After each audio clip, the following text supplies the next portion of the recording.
आस्तां तवस्ति वनिमस्ति समस्ति दोषं तत्सङ्कथापि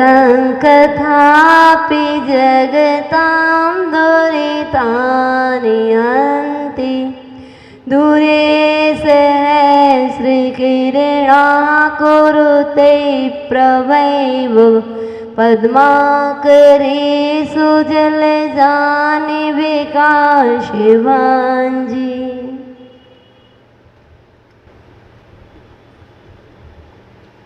हे भगवान, तब माने तुम्हारा, आपका, हे भगवान, अस्त समस्त दोषम, आपका यह स्तवन समस्त दोषों से रहित है। कैसा है आपका जो ये स्तोत्र है ना, ये स्तवन है समस्त दोषों से रहित, निर्दोष है।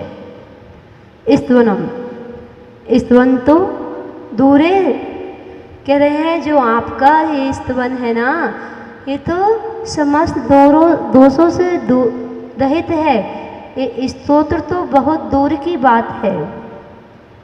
दूरे, दूर, आस्ताम, आस्ताम रहे मतलब रहे। हे भगवान, आपका स्तोत्र तो दूर रहे, परंतु त्वत्संकथापि कह रहे हैं, आपके नाम की जो कथा है ना, कथा भी, आपके नाम की पवित्र कथा भी हंति माने नष्ट करती है, पापों को नष्ट करती है। सहस्र किरणा कह रहे कैसे, जैसे सूर्य हजारों किरणा, सहस्र किरणा हजारों किरणों वाला वह सूर्य दूरे आस्ताम, वह सूर्य कितनी दूरी पर है और उसकी जो किरणें धरती पर पड़ती हैं। सूर्य तो दूर रहता है और जैसे ही उसकी किरणें धरती पर पड़ती हैं, दूर रहे, दूरे आस्ताम, दूर ही रहता है, किंतु आपकी जो प्रभा है ना, कांति है, एवं पद्माकरेषु सरोवरों में जल जाने कमलों को विकसित करती है।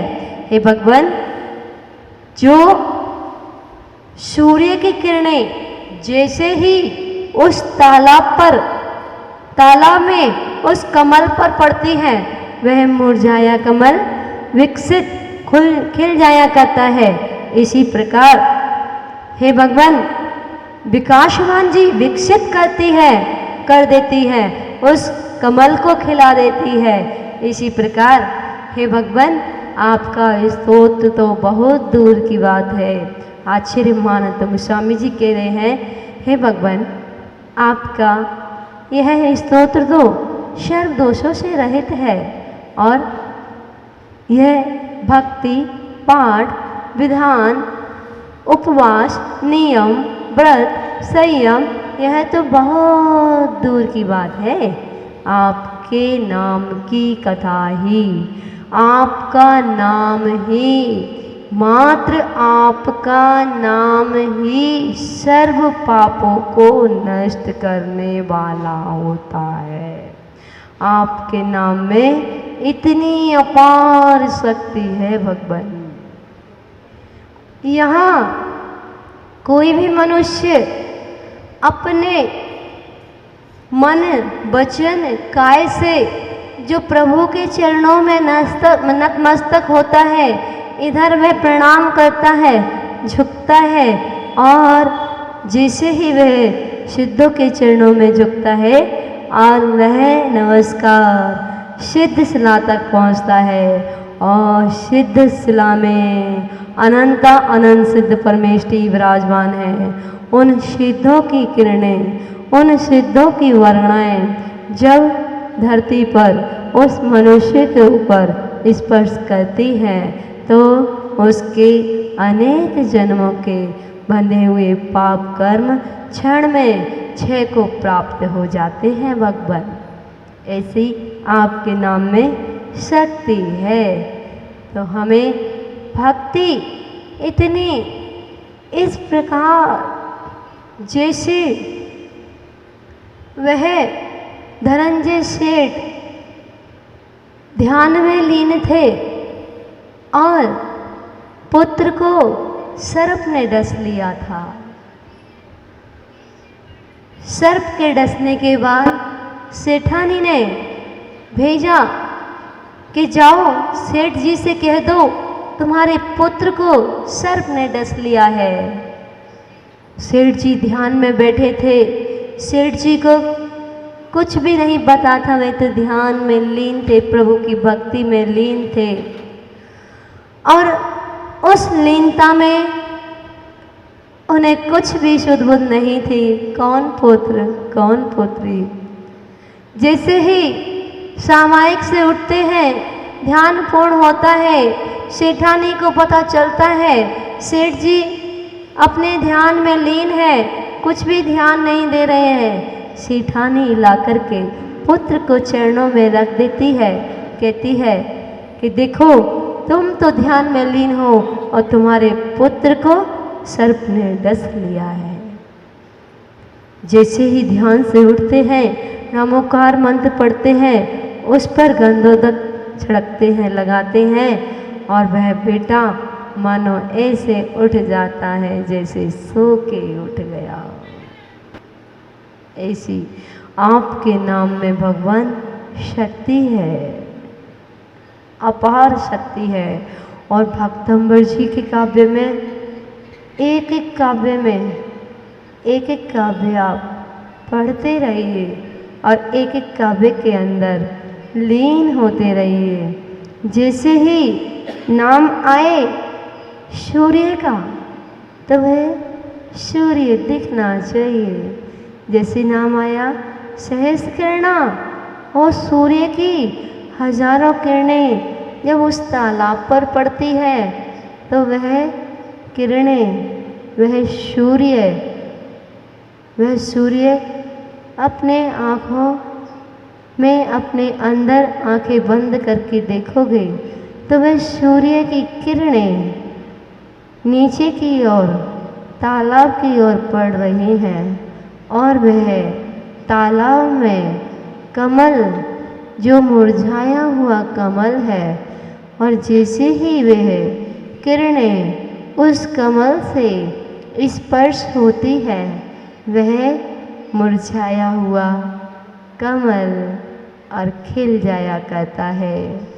ऐसे ही जो मनुष्य भक्ति से आपके चरणों में नतमस्तक होता है, मन से, वचन से और काय से, 33% मन के, 33% वचन के और 33% काय के, 99% हो जाते हैं और 1% तो शुद्ध सफाई का भी मिल जाता है।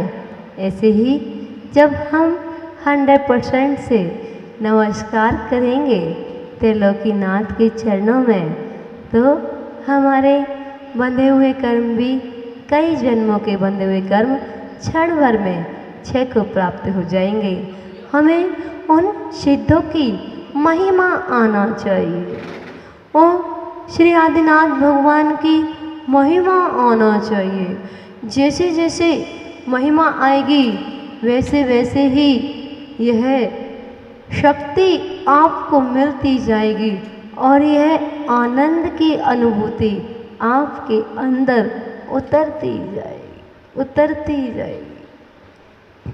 जब भी आप भक्ति करो तो लीन होकर के करो।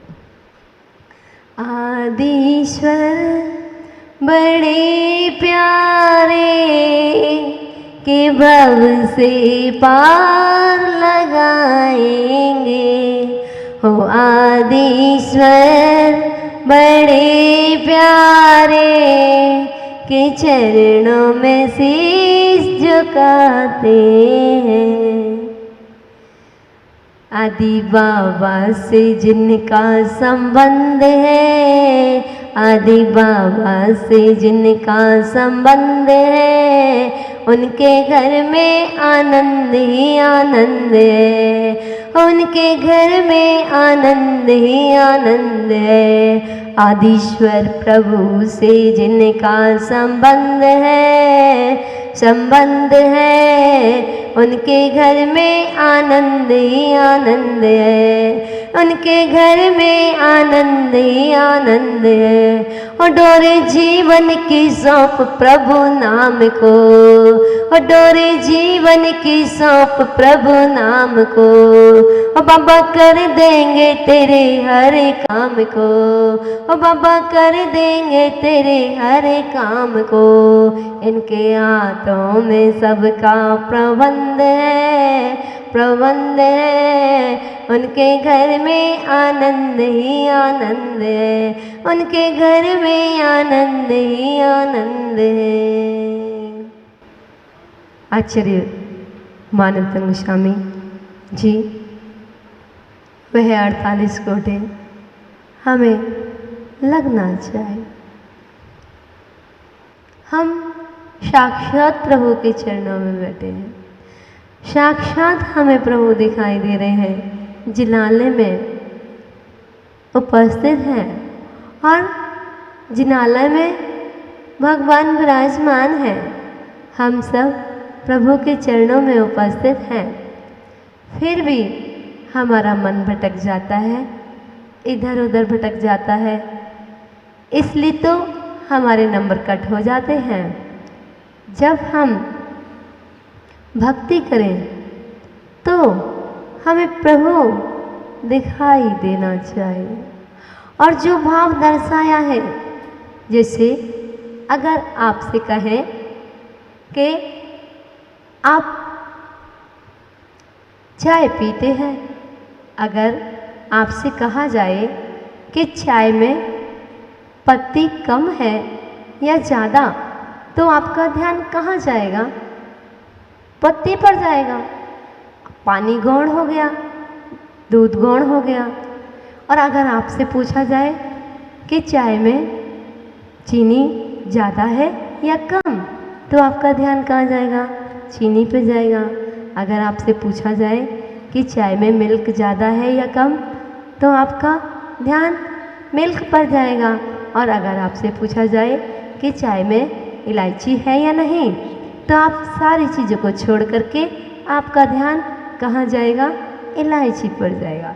जब आपके खाने पीने की वस्तुओं पर आपका ध्यान जा सकता है, जब एक एक चीज़ बोली गई आपने एक एक चीज़ पर ध्यान ले गए, ऐसे ही जब भगवान का वह स्तवन आए, आस्ताम तवस्तवन मस्त सहस, आस्ताम तवस्तवन मस्त समस्त दोषम। जब तक हम इनके अर्थों को नहीं समझेंगे, जब तक हमारे अंदर के भाव नहीं निकलेंगे, तब तक हमको इनकी महिमा नहीं आएगी। इसलिए हमें गाड़ी चलाने से पहले गाड़ी सीखना पड़ता है। फ़ोन चलाने से पहले आप लोग फ़ोन के सारे फंक्शन सीखते हो, ऐसे ही जब इस स्तोत्र को पढ़ो तो इस स्तोत्र के अर्थ को जानना अति आवश्यक होता है। जब तक आप इनके इस स्तोत्र को अर्थ नहीं सहित नहीं समझोगे, तब तक आपके समझ में कैसे आएगा? अगर सूर्य का भाव आए तो वह सूर्य दिखना चाहिए, अगर किरणों का भाव आए तो वह किरणें दिखना चाहिए, अगर तालाब का नाम आता है तो वह सरोवर, वह तालाब नज़र आना चाहिए, अगर कमल का भाव आता है तो वह मुरझाया कमल खिलता हुआ दिखना चाहिए। जो भाव आते हैं वही भाव दिखना चाहिए। और क्या कहा कि हे भगवान, यह स्तोत्र तो बहुत दूर की बात है, ये तो निर्दोष है, इसमें तो कोई कहने का बात ही नहीं है, लेकिन आपके नाम की कथा तो मनुष्य के जीवन को मोक्ष तक की यात्रा करा देती है। आपके नाम में अपार शक्ति है। भगवान, आपका नाम जिसने भी मन से लिया उसने अपने कर्मों के ताले तोड़ डाले। ये कर्म प्रकृतियाँ ये तो मात्र 48 ताले थे। आपकी भक्ति से तो, आपके गुणगान से तो 148 कर्म प्रकृतियों के जो ताले हैं, 8 कर्मों के जो 148 ताले हैं ना, वह भी झड़ टूट जाया करते हैं भगवान। बस ऐसा भाव आना चाहिए। जैसे आचार्य मानतंग स्वामी कहते हैं, हे भगवान, मुझको आपकी भक्ति 8 याम प्रेरित करती है। 8 याम माने 24 घंटे प्रेरित करती है। 24 घंटे 24 आवर भगवान का स्मरण, भगवान का ध्यान। जो भगवान के ध्यान में डूब जाता है, जैसे वह मीरा भक्ति में तन्मय हो गई, जैसे वह सबरी भक्ति में तन्मय हो गई, जैसे अंजना सती, जैसे सीता सती, जैसे चंदनमाला, ऐसे अनेकों सतियाँ जिन पे संकट आए, लेकिन उन्होंने कभी किसी पर आरोप नहीं लगाया, कभी किसी में दोष नहीं निकाला। अपने कर्म का उदय समझकर और प्रभु की भक्ति में लीन रही। प्रभु की भक्ति से अपने आप कर्मों के बंधन टूट जाते हैं। प्रभु की भक्ति हमारे लिए बहुत बड़ा आधार है।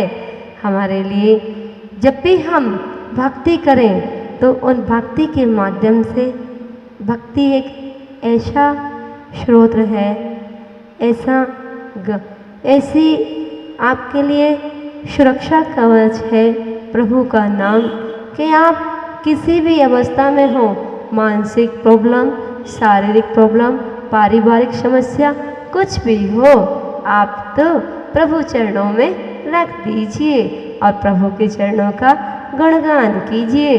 प्रभु के नाम से जिसके हृदय में प्रभु का वास होता है, जिसके हृदय में प्रभु विराजमान हो जाते हैं, फिर किसी भी संकट का, किसी भी दुख दर्द की हिम्मत नहीं होती है कि वो आपको स्पर्श कर पाए।